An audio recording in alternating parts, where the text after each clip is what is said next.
el desafío a una iglesia misionera. Ese es el título del mensaje en esta mañana.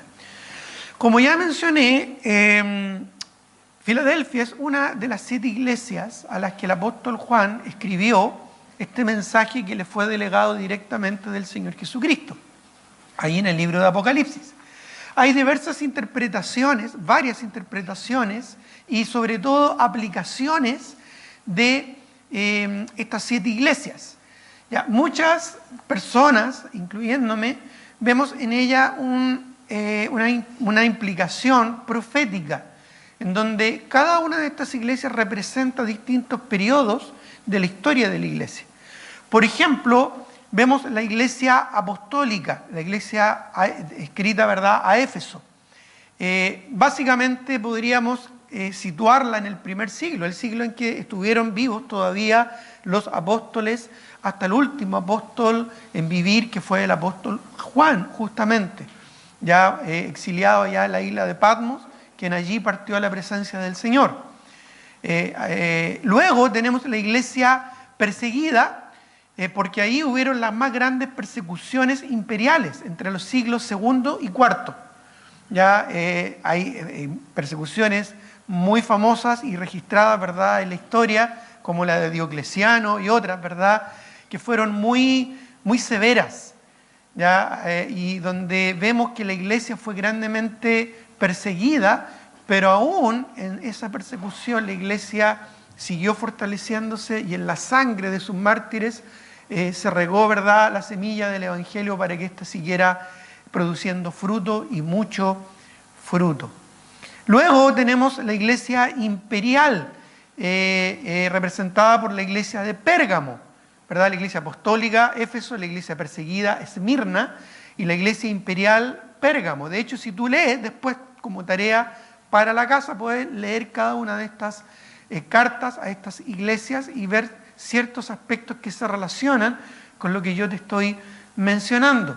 La iglesia perseguida, representada por la iglesia de Esmirna, sería los siglos II al IV, como también la iglesia imperial sería la iglesia representada por Pérgamo, de los siglos del siglo IV al siglo VI aproximadamente. ¿Ya? Y es la iglesia que se une al imperio, cuando Constantino, en el año 300 y tantos, ¿verdad?, unifica a las religiones y añade al cristianismo a las religiones imperiales, estableciendo incluso la religión cristiana como una de las principales religiones en su imperio, Constantino el Grande. Luego tenemos la iglesia papal, el desarrollo de la iglesia papal, ya representada por la iglesia de Tiatira, aproximadamente de los siglos VI al siglo XVI, en donde la iglesia católica, apostólica y romana, a través del papado y el pontificado, ¿verdad?, y luego la Inquisición, la Santa Inquisición, logran control y dominio de gran parte de lo que aún era, ¿no es cierto?, la influencia del Imperio Romano ya caído, pero la influencia, ¿verdad?, todavía de su autoridad, donde el Papa podía nombrar y aún destituir reyes dentro del contexto global. Casi, ¿verdad?, 1000 años de dominio y opresión de una iglesia corrupta y de una iglesia perversa. Luego tenemos la iglesia episcopal de los siglos XVI al XVIII aproximadamente, representada por la iglesia de Sardis. Aquí normalmente vemos el periodo de la anterreforma, el periodo de la reforma y la contrarreforma, ¿no es cierto?, de la iglesia romana, en donde encontramos, ¿verdad?, el surgimiento de una especie de vuelta o regreso a la palabra, pero nuevamente la corrupción de la falsa doctrina, ¿no es cierto?, a través de la iglesia episcopal. Pero de todo esto surgió y se venía ya a través de siglos anteriores incubando el surgimiento de un avivamiento espiritual. Y es así que entre los siglos XVIII al XX tenemos la iglesia misionera. La iglesia misionera representada por lo que vamos a ver acá de la iglesia de Filadelfia, un movimiento misionero y movimientos transculturales como avivamientos espirituales durante estos siglos, ¿verdad? Donde ya la humanidad, después de la Edad Media, está entrando en la Ilustración, ¿verdad? Está entrando en el modernismo. Ahí encontramos los famosos movimientos moravos, los movimientos congregacionalistas, como muchos europeos llegan a la nueva tierra, ¿verdad? Al nuevo continente americano con nuevas doctrinas, y se producen grandes movimientos misioneros como el de Guillermo Carey, pastor bautista, ¿no es cierto?, y otros más que impulsaron la propagación del Evangelio, y esto se prolongó aproximadamente hasta el siglo XX, ya en donde muchos misioneros llegaron a muchas partes aisladas del mundo y donde hubo este gran movimiento. Y luego tenemos, ¿verdad?, ya la iglesia de la Odisea, que podríamos catalogarla como la iglesia tibia o contemporánea. Y es la iglesia actual, una iglesia diluida en muchas falsas doctrinas, diluida en la comodidad y la prosperidad, la autocomplacencia, y diluida, ¿verdad?, en la mundanalidad. Y es la iglesia, ¿verdad?, representada por esta iglesia tibia de la Odisea, que no es ni fría ni caliente, ¿verdad?, y que en realidad se cree muy enriquecida y con muchas posibilidades, pero el Señor la establece como una iglesia miserable, pobre, ciega y desnuda. Pero sin embargo, sí Dios da en todos los siglos, desde el primer siglo hasta el último, en todos los tiempos, iglesias fieles, comprometidas con el llamado del Señor para cumplir su voluntad y seguir adelante con la gran comisión. Y esto, ¿verdad?, lo vemos también porque estas 7 iglesias, además de representar de alguna manera profética a través de los siglos, las épocas de la historia de la iglesia, también cada una de estas iglesias tiene un mensaje particular y específico a cada una de las iglesias a lo largo de todos los siglos, incluyendo el nuestro. Y hay aplicaciones prácticas para nosotros. ¿Por qué? Porque también la Escritura nos señala que toda la Escritura es inspirada por Dios y es útil para enseñarnos, redarguirnos, corregirnos e instruirnos en justicia. Así que por lo tanto no podemos nosotros decir, a nosotros nos corresponde solo este mensaje y desechar el resto. Toda la Escritura es inspirada por Dios y tiene la utilidad práctica, la aplicación práctica que debemos extraer a nuestras vidas y a nuestra experiencia. Solo que en el aspecto profético, por decirlo de una manera, podemos sacar ciertas aplicaciones. Y de hecho, si tú lees cada uno de los mensajes de estas 7 iglesias, vas a encontrar justamente analogías o conceptos muy relacionados a lo que te acabo de explicar. Ahora bien, enfocándonos en el mensaje a esta iglesia, Filadelfia era un lugar muy especial. Era una pequeña, no muy grande, pequeña, pero importante y estratégica ciudad fronteriza, comercial y cultural, con una gran colonia judía. Era una ciudad relativamente nueva, no era de las más antiguas, que había sido establecido bajo el imperio griego, ya poco antes de la era cristiana, pero era reconocida por sus hermosos viñedos. Lamentablemente estaba ubicada en la ladera del monte Molus, en una zona muy, pero muy sísmica, de frecuentes terremotos, y estos históricamente se han quedado registrados, ¿no es cierto?, en la arqueología y en la historia. Su nombre, Filadelfia, literalmente significa amor fraternal, un lindo término, ¿verdad?, y viene de una palabra o de una frase, ¿verdad?, en griego, pues allí estuvo su origen, el imperio griego, amor fraternal. Hoy en día se la conoce, se le puede visitar aún sus ruinas, como la ciudad de Halaşehir, en la actual Turquía, ¿ya? Y esta ciudad moderna de Halaşehir, en la actual Turquía, está erigida sobre los cimientos, ¿verdad?, sobre las ruinas de lo que alguna vez fue esta ciudad llamada Filadelfia. La iglesia que había ahí en los tiempos bíblicos no era muy numerosa y sufría el desprecio general de la mayoría o de la mayoritaria población, tanto de griegos como judíos. Había una importante población judía en aquel lugar. Probablemente su pequeña membresía, la de esta iglesia, estaba compuesta por gente común, por siervos y por esclavos, que a propósito, durante este periodo de tiempo, la esclavitud era una institución muy relevante. Habían distintos tipos de esclavos y casi la tercera parte de la población mundial estaba compuesta por ellos.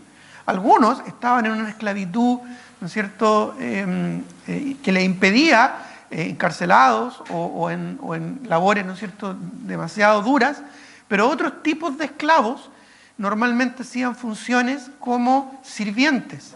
Incluso habían esclavos libertos que eran de una casta social aún muy baja, pero todavía tenían participación, sobre todo en funciones sociales y gubernamentales.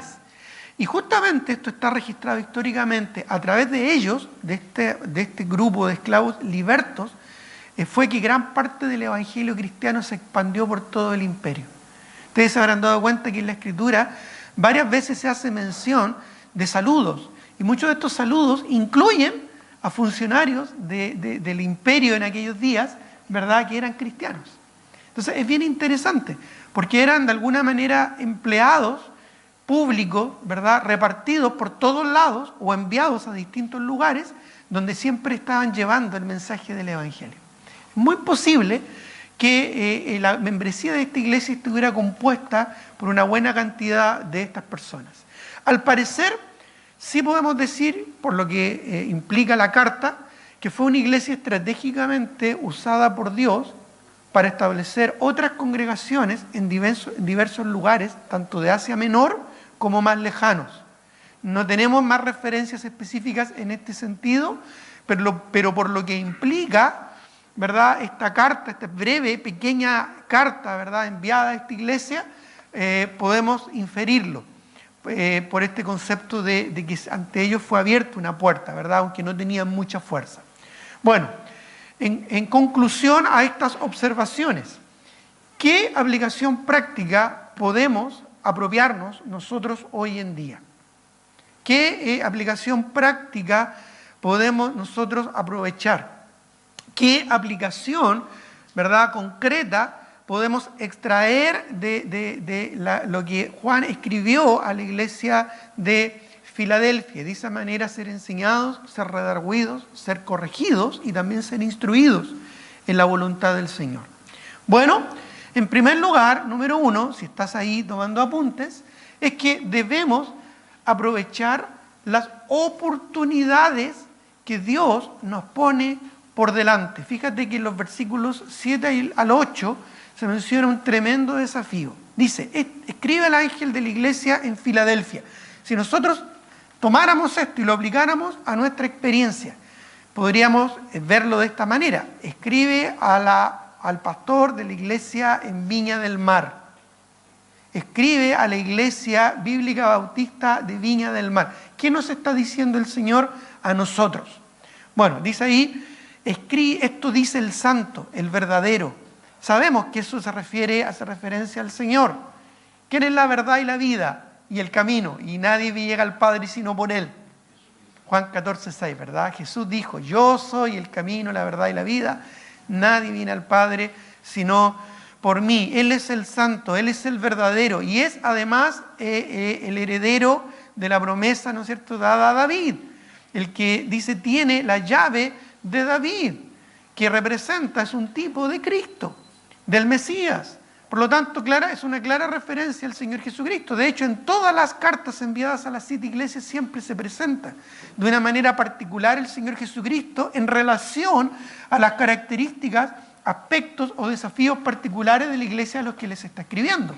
Y en este caso se presenta, ¿verdad?, como el Mesías, el Salvador, que tiene esta autoridad de abrir, ¿no es cierto?, en este caso el Evangelio de Cristo a las naciones. Así es que así se presenta el Señor. Yo conozco tus obras, dice. Ya una iglesia probablemente activa. He aquí, he puesto delante de ti una puerta abierta. Probablemente una iglesia estratégica. Filadelfia estaba ubicado en un lugar estratégico donde pasaban a través del valle que había, ¿no es cierto?, bajo sus pies. Ellos estaban en la ladera de un monte, pero ellos eran la ciudad fronteriza que de alguna manera regulaba o por ahí pasaba el tránsito económico de lo que sería el Asia menor a lo que sería el Asia más alejada, ya el Medio Oriente. Por ahí pasaba gran parte de las caravanas y la hacía una ciudad muy estratégica en lo comercial y por lo mismo también en lo espiritual, porque de ahí se generaban viajes a muchos lugares, ¿no es cierto?, personas que pasaban por ahí para expandir, ¿no es cierto?, el Evangelio a toda etnia y a toda nación. Muchas culturas pasaban por ahí para aprovechar su desarrollo comercial, ¿no es cierto?, y también cultural. Entonces ellos tenían delante de sí una puerta abierta y es interesante cómo el Señor lo presenta diciendo, la cual nadie puede cerrar. Sabemos que el enemigo, que es Satanás, va a querer estorbar. Él vino para hurtar, matar y destruir. Quiere robar la gloria de Dios. Quiere matar, ¿verdad? Quiere hurtar lo que le pertenece a Dios, que es su gloria. Y quiere destruir la gloria del Señor para que ésta no sea conocida. Pero el Señor tiene más poder. Mayor es el que está en nosotros que el que está en el mundo, dice la palabra del Señor. Y esto implica, ¿verdad?, su autoridad y su soberanía. Si el Señor abre la puerta, nadie la cierra. Luego dice, una puerta abierta la cual nadie puede cerrar, porque aunque tienes poca fuerza, has guardado mi palabra y no has negado mi nombre. Probablemente una iglesia con no muchos recursos económicos, pero sí muy estratégica en el plan de Dios y tal vez con muchos recursos humanos, más que económicos, para expandir el reino del Señor. Así es que aquí aprendemos la importancia de aprovechar las oportunidades que Dios nos pone por delante. Sabemos que tenemos un Señor soberano, como ya lo vimos en el versículo 7. Mateo capítulo 28, en donde encontramos la gran comisión, comienza en el versículo 18, diciendo, y se les acercó Jesús diciendo, toda potestad, esto es, se acercó a los discípulos, toda autoridad me es dada en el cielo y en la tierra. Y luego añade en el versículo 19, por tanto, ese por tanto es importante, porque es la consecuencia a la autoridad de Cristo que tenemos este llamado. Por tanto, id y haced discípulos a todas las naciones, bautizándolos en el nombre del Padre, del Hijo y del Espíritu Santo y enseñándoles todas las cosas que yo os he mandado. He aquí yo estoy con vosotros todos los días, hasta el fin del mundo. Pero esto comienza con la declaración de autoridad del Señor. Toda potestad me es dada en el cielo y en la tierra. Y tenemos un Señor soberano que abre puertas y nadie las cierra. Y cierra puertas y nadie las abre. Por eso es que es importante ser guiado y ser sensible a la dirección del Señor. Más allá de nuestros anhelos, más allá de nuestros sentimientos, más allá de nuestros proyectos, necesitamos siempre buscar la dirección del Señor, porque la obra es de Él, no es nuestra. Y Él nos tiene que dirigir siempre hacia su camino y hacia su voluntad. Él es el camino. No somos llamados a nosotros seguir nuestro propio camino como el mundo dice, ¿verdad? Sigue tu camino. No. Como hijos redimidos por la gracia del Señor, somos llamados a encaminarnos en el camino que Cristo nos deja, para seguir sus pisadas, como dice la Escritura. Una puerta abierta para muchas oportunidades, como vemos en el versículo 8. Hermanos, si nos ponemos a pensar, y brevemente yo me puse a reflexionar en esto, y mira, hemos tenido tremendas oportunidades del Señor. Por ejemplo, el video que vimos hace un momento, ¿verdad?, de cómo se completó la distribución del 100% a los Amahuacas. ¿Ya? Quizás es difícil para nosotros ver la trascendencia de lo que esto implica, pero algún día, hermanos, acá en nuestro país llegaron las primeras Biblias. Algún día, ¿verdad?, se tradujo al español, hace muchos siglos atrás, se tradujo la palabra del Señor, y gracias a eso tú y yo somos hijos de Dios. Entonces es importante entender que somos parte de un plan estratégico del Señor. Ya, qué bueno que nuestros niños, ¿verdad?, puedan ver estos proyectos, estos desafíos, porque en ellos se siembra la semilla y el desafío de seguir adelante con esta visión. No es menor ni tampoco es casual que hayamos tenido la oportunidad de ministrar o de aportar con un granito de arena a esta etnia de los Amahuaca, los Achénica, allá en el Gran Pajonal, donde también tuvimos la oportunidad de estar, ¿verdad? Y de ministrar y de llevar la palabra del Señor, donde estamos también apoyando a uno de estos misioneros que está en este lugar. Estamos apoyando, ¿verdad?, a un siervo del Señor que está ahí trabajando entre los Achénica del Gran Pajonal. Qué importante, ¿verdad?, es la oportunidad de servir al Señor y las oportunidades que Dios nos da para hacerlo. Los quechua, como este misionero que nos va a acompañar, también estando allá el año pasado, tuve la oportunidad de compartir el Evangelio ya justamente con personas de la etnia quechua. Ya ahí rapidito tratando de aprender algunas palabras en quechua para poder comunicarme, ¿no es cierto?, con algunas de las personas en ese lugar. A nosotros nos cuesta entender en nuestro país, pero hay lugares en donde se habla la lengua materna y la lengua indígena. Hay lugares donde la única manera en la que tú puedes llegar es identificándote con ellos. Si tú llegas como un visitante, como un extranjero o como un turista, literalmente van a desconfiar de ti y no van a abrirte la puerta. Y es necesario hacer un esfuerzo extra para poder llegar a estas personas.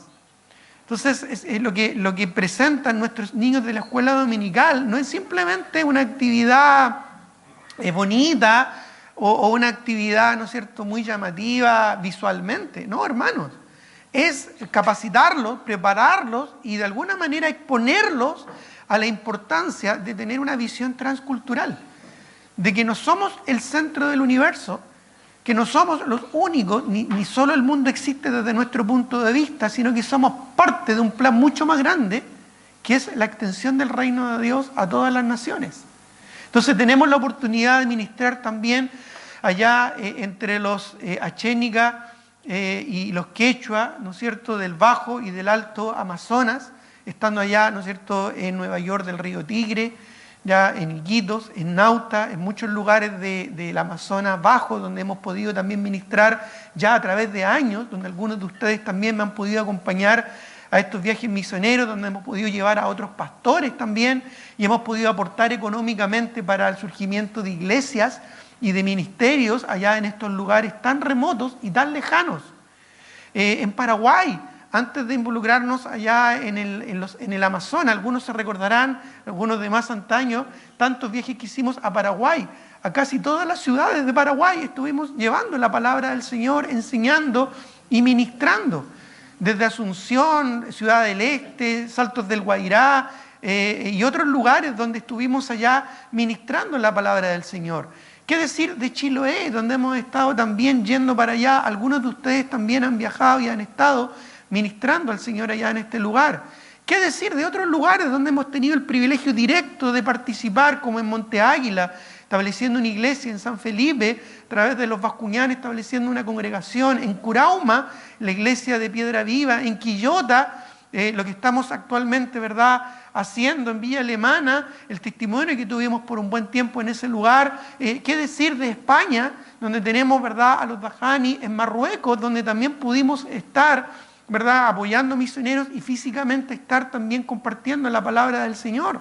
Como ya mencioné, en Chiloé, en Arica y en otras partes de nuestro país. ¿Qué decir de Nepal, donde tuvimos una misionera por tantos años que ahora está en Tailandia? O en Indonesia, o en Túnez, hermanos, donde tenemos una pareja de misioneros sirviendo al Señor y tenemos el privilegio de apoyar.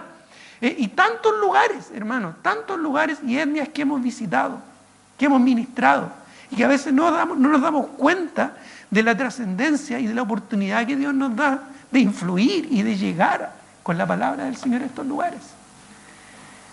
Es importante, hermanos, que nos demos cuenta que las puertas las abre el Señor. Y fíjate que en muchas de estas cosas que yo mencioné y otras más, que no solo se me olvidan, sino que simplemente no me da el tiempo para mencionar, en todas estas cosas, muy pocas de estas cosas han sido porque nos hemos propuesto o hemos insistido en llegar. La mayoría de estas cosas son, o de estos alcances son, porque el Señor lo ha puesto por delante. Han sido personas, contactos que hemos hecho, personas que hemos conocido, e incluso en algunos casos personas que nos han buscado para que pudiéramos llegar a estos lugares. Entonces, ¿cómo no entender, verdad, que Dios abre puertas y pone oportunidades delante nuestro? ¿Cómo no darnos cuenta que si nosotros no somos serios y firmes en esto, cómo no darnos cuenta, hermanos, de que Dios va a seguir haciendo su obra, pero quizás va a estar usando a otras congregaciones? Por eso yo siempre digo, Dios nos va a usar a través nuestro o a pesar nuestro. Pero es importante que seamos nosotros los que nunca perdamos esta visión y seamos capaces de transmitirla también a nuestros hijos y a las futuras generaciones. Algunas oportunidades Dios las pone por delante, como este ejemplo que vimos de los Amahuacas. Ya no teníamos en nuestros planes, ¿verdad?, ser parte de la impresión de un Nuevo Testamento, de la palabra de Dios en una lengua, ¿no es cierto?, nativa, lejana y aislada.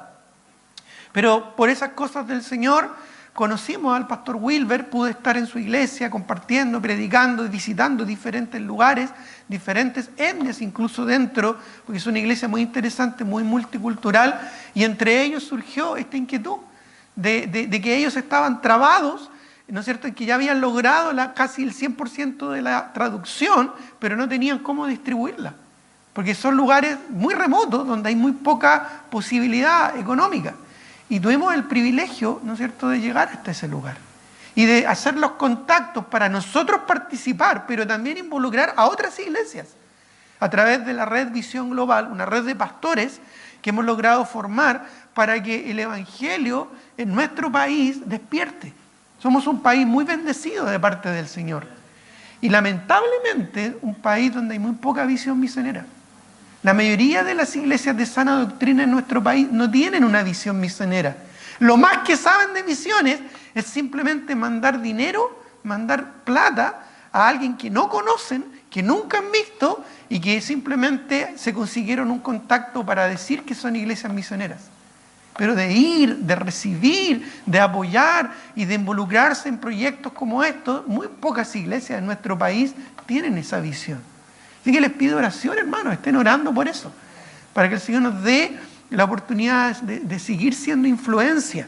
Y esto lo hemos logrado, ¿se acuerdan cuando juntamos recursos para esta lancha, ¿no es cierto?, allá en Iquitos, que ya está a propósito, a punto ya de poder ya surgir? Ya estuve conversando hace poco con el pastor de allá de Iquitos, Ramiro Santillán, ya queda poco ya para que esto sea una realidad. Y recorrer, ¿no es cierto?, las distintas riberas del Amazonas, diferentes localidades, con la palabra del Señor. Y tú y yo pudimos ser parte de eso. Entonces, son oportunidades que nos da el Señor. Y que son puertas que Él abre y que nadie cierra. Y quizás con poco o con mucho, ¿no?, tenemos que aprovechar. Por otras, hermanos, debemos orar. Debemos orar. Miren lo que dice Colosenses 4:3. Colosenses capítulo 4, versículo 3, por favor.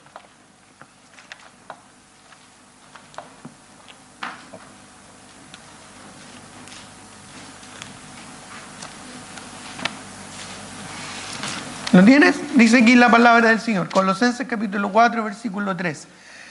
Bueno, ya se está despidiendo el apóstol Pablo de la iglesia de Colosas y les dice, orando también al mismo tiempo por nosotros. ¿Para qué? Para que el Señor nos abra puertas.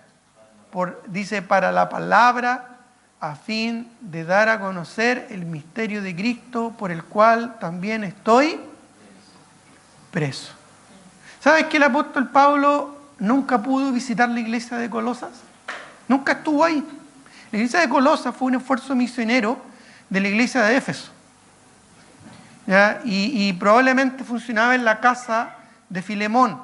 Arquipo, el hijo de Filemón e hijo de Apia, era probablemente el pastor principal de esta iglesia. ¿Ya? Y seguramente Epafras era uno de los misioneros de esta iglesia. Es interesante, haciendo la lectura de Filemón y de Colosas tú puedes llegar a estas conclusiones.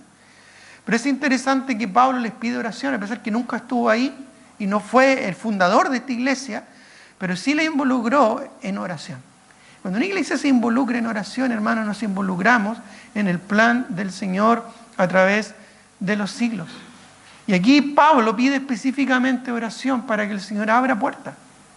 Hay oportunidades que el Señor nos va a poner por delante, pero hay otras que simplemente tenemos que orar para que el Señor nos siga usando y nos siga guiando hacia sus esfuerzos, hacia lo que el Señor ya está haciendo. Nosotros no estamos haciendo nada, simplemente nos estamos sumando, acoplando a lo que el Señor ya está haciendo alrededor del mundo. Segunda de Tesalonicenses capítulo 2, Segunda de Tesalonicenses capítulo 2, un poquito más allá, capítulo 3, versículo 1. Segunda de Tesalonicenses 3, 1. Pablo también ya terminando esta epístola, ¿verdad?, se despide de los hermanos, pero antes de eso dice el versículo 1, Segunda de Tesalonicenses 3, 1. Por lo demás, hermanos, orad por nosotros, para que la palabra del Señor corra, dice, y sea glorificada, así como lo fue entre vosotros. Mira qué lindas palabras. Para que la palabra del Señor corra. Esto se refiere a que llegue muy lejos y llegue pronto a diferentes lugares, porque hay una urgencia de llevar el Evangelio hasta lo último de la tierra, haciendo conocido su nombre, su gloria y su salvación a todas las etnias de este planeta. Pero también, como dice acá, y sea glorificada, para que realmente el Evangelio se entienda. Por eso es que es tan importante, hermanos, tener la palabra de Dios en el idioma del corazón de la gente. Cuando hablamos del idioma del corazón, nos referimos a su idioma natal, a su idioma base. Hay lugares, etnias, no es quizás la experiencia tan particular nuestra como país, pero hay lugares donde la primera lengua madre que tú aprendes no es el español, aún estando en Latinoamérica. Es una lengua nativa, ya donde a través de generaciones se ha ido manteniendo. Generalmente son lugares aislados, pero son lugares muy poblados, donde hay mucha gente. Y que no es que estén completamente, en algunos casos, aislados de la civilización. Ya en algunos casos sí lo están, pero por diferentes razones, principalmente relacionadas a su aislamiento geográfico, o más que su lejanía, porque no es tanto un tema de lejanía, sino es más bien un tema de cómo llegar. Están, como decimos más coloquialmente, ubicadas a trasmano. ¿Ya? Muchas de estas localidades, como las que yo les estaba mencionando ahí, ¿no es cierto?, son lugares donde es difícil el acceso simplemente, ¿ya?, por la parte geográfica. Pero eso ha implicado a la vez que tengan, ¿no es cierto?, una cultura ancestral muy arraigada. Y es súper importante ser respetuosos y poder llegar al corazón de la gente. Y para eso es clave la palabra del Señor. ¿Cuántas veces tú has leído la Biblia en tus devocionales y un pasaje se ha clavado en tu corazón? Y has reclamado una linda promesa del Señor. Y ese pasaje te ha motivado, te ha dado esperanza, incluso en un momento duro, difícil que has tenido que enfrentar. Bueno, eso mismo ocurre cuando la palabra llega a estar traducida en el dialecto, en el lenguaje, ¿no es cierto?, del corazón de las personas. Entonces, tiene una importancia y una trascendencia relevante. Debemos orar para que la palabra realmente corra, para que el Evangelio llegue. Hay una urgencia y hay un alcance que tenemos que lograr. Hace poco también podemos aportar, ¿no es cierto?, a una hermana que está yendo al oriente, ¿verdad?, a China. Lugares muy distintos, muy lejanos, culturas muy diferentes a las nuestras. Algunos incluso han tenido oportunidad de viajar a estos lugares por negocios. Pero qué importante es que también nosotros tengamos la visión de poder llegar a tantos lugares como estos con el Evangelio, con la influencia de la palabra del Señor. Nunca olvidemos, hermano, que el Señor tiene la llave. Él tiene la llave de David y Él es el que abre. Y cuando Él abre, nadie cierra. Así como cuando Él cierra, nadie abre. Por supuesto, hay obstáculos y hay desafíos. Los vamos a ver no el próximo domingo, sino el siguiente. Ya por hora vamos a ir cerrando el mensaje de hoy. Creo que con esto tenemos suficiente para entender y darnos cuenta, hermanos, de que el Señor abre puertas para nosotros. Pero para eso, tú y yo, y como iglesia, y cada uno en particular, tiene que ser consciente que somos parte de algo más grande que nosotros mismos. Como iglesia compuesta por personas, no es simplemente una institución ciega, es un grupo de personas que se reúne para alabar, adorar y servir al Señor. Y esto implica desafíos. Y uno de los principales desafíos tiene que ver con el compromiso. El compromiso de cada uno de nosotros de orar primeramente. Orar para que el Señor abra puertas y nos dé el privilegio de seguir participando en la obra del Señor, como ya lo vimos acá en Colosenses y en Tesalonicenses, y otras porciones más. Simplemente escogí algunas solo para ilustrar bíblicamente o enfatizar bíblicamente el concepto. Pero tenemos que orar, hermano. Tenemos que darle importancia a los grupos de oración que tenemos durante la semana. Las damas, los varones.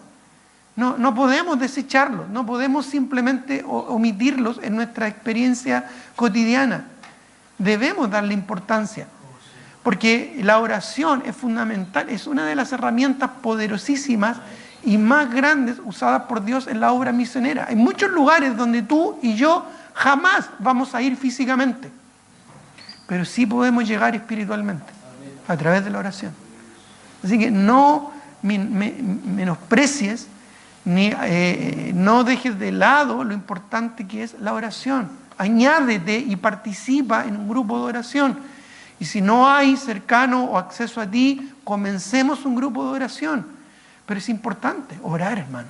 Y no solo en lo individual, sino en lo grupal. Oremos. Es importante la reunión del día jueves, porque ahí siempre tenemos una petición misionera, siempre, por la que estamos orando, por algún lugar en persecución, o por algún misionero que apoya a nuestra iglesia, o por algún lugar que hemos visitado, o alguien que nos ha visitado, o algún contacto que tenemos. No son simplemente noticias inventadas o simplemente bajadas de la red. Son contactos, son personas, son lugares con los que tenemos de alguna manera cierta relación. Entonces, no es simplemente poner una petición de oración para que, no sé, tengamos algo por lo que orar.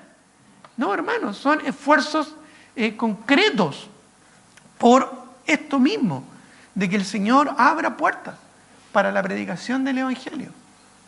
Qué importante es, hermanos, los días jueves nuestra reunión de oración, así como el participar en los distintos ministerios que tiene nuestra iglesia. Nuestra iglesia está lejos de que podamos nosotros considerarnos como una iglesia misionera, pero tenemos que ir en esa dirección. Que algún día podamos ser capaces de enviar un misionero, una pareja misionera de aquí a otros lugares, para instalarlas en otro lugar, como se hizo con los Dajani en su momento, para instalarlas, para predicar el Evangelio, para que otras etnias, culturas, conozcan al Señor, para que los musulmanes se conviertan a Cristo, como lo que hacen los Dajani allá en España y en Marruecos, para que otros conozcan del Señor. Tenemos que orar, hermano. Tenemos que orar y estar dispuestos a ser usados por el Señor. ¿Qué tal si muchos de estos chicos que presentan, verdad, estas exposiciones misioneras durante este mes, el Señor los llama para la obra misionera? ¿Los vamos a respaldar? ¿Los vamos a apoyar? Algunos como papás, como abuelos, ¿los van a dejar ir? Qué importante, hermano, es que tengamos esta visión. Esto no es casual, ni tampoco es algo meramente emocional. Es algo con un entendimiento muy serio de entender que Dios nos quiere usar estratégicamente para su obra global, como lo hizo con la iglesia de Filadelfia. Una iglesia quizás pequeña, con pocos recursos, pero claramente estratégica y usada por el Señor para su gloria. Si Dios nos da esta oportunidad, ¿cómo no la vamos a aprovechar? ¿Cómo no la vamos a disfrutar? ¿Y cómo no nos vamos a comprometer? Esto también incluye nuestro compromiso económico. ¿Cómo no entender que un hijo de Dios relacionado con su iglesia local, como una de sus primeras responsabilidades, además de orar, por supuesto, es diezmar, dar su diezmo? Ustedes saben que nuestra iglesia aporta casi, no sé, creo que el 25 ya o 30% de sus ingresos a la obra misionera. Y lo hemos mencionado en los reportes económicos, cada año siempre lo hacemos. Ya no sé el porcentaje. En un momento, mucho tiempo atrás, nos propusimos por lo menos dar el 10% a la obra misionera. Por lo menos. Creo que ahora entre las ofrendas regulares y las ofrendas esporádicas y los ministerios que hemos involucrado, lo que invertimos en la obra misionera, yo creo que llegamos al 30%, y eso aún es poco. para alcanzar la obra misionera mundial, global. Esto llega a diferentes lugares tan lejanos como Túnez o tan aislados, ¿verdad?, como bajo Tariza, que estuvimos orando un día jueves tiempo atrás por eso, ya, o Mapitziviari, donde te demora mucho llegar, 8 horas caminando es mucho, hermano, ya, 6 horas caminando es mucho para llegar a un lugar así, pero donde se llega al esfuerzo que hacemos. Y menciono esto porque todo lo que nosotros invertimos en la obra del Señor nace de lo que nosotros tenemos como ingresos regulares. Y esos ingresos regulares se incrementan o se sostienen por los diezmos de sus miembros, los diezmos de los hermanos de la iglesia. No entiendo cómo hay hermanos que no entienden la importancia de dar su diezmo, siendo que es lo básico, es lo fundamental en gratitud y sumisión a Dios por lo que Él nos da. Qué necio es lo que he escuchado muchas veces, ¿verdad?, de algunos decir, no, es que el diezmo es de la ley y nosotros no estamos bajo la ley. ¿Qué falta de entendimiento bíblico es eso? Si el diezmo es mucho antes que Moisés, antes que la ley, siglos antes que la ley, con Abraham nace el diezmo y con Jacob. Es un concepto de sumisión, como dice Hebreos capítulo 7, incluso más que de gratitud.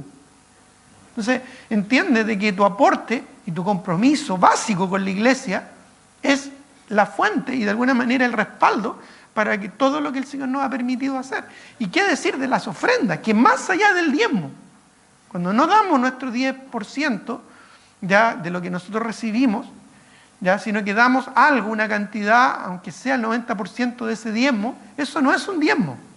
Puedes llamarlo ofrenda si quieres, pero no es un diezmo. Un diezmo es lo que nosotros damos para el Señor con un corazón genuino. Más allá de eso, es la ofrenda. Es la ofrenda que voluntaria y espontáneamente damos según el Señor nos haya prosperado. Así como uno recibe de pronto un bono, un dinero extra, ¿verdad? Bueno, la ofrenda es cuando nosotros damos más allá de nuestro diezmo.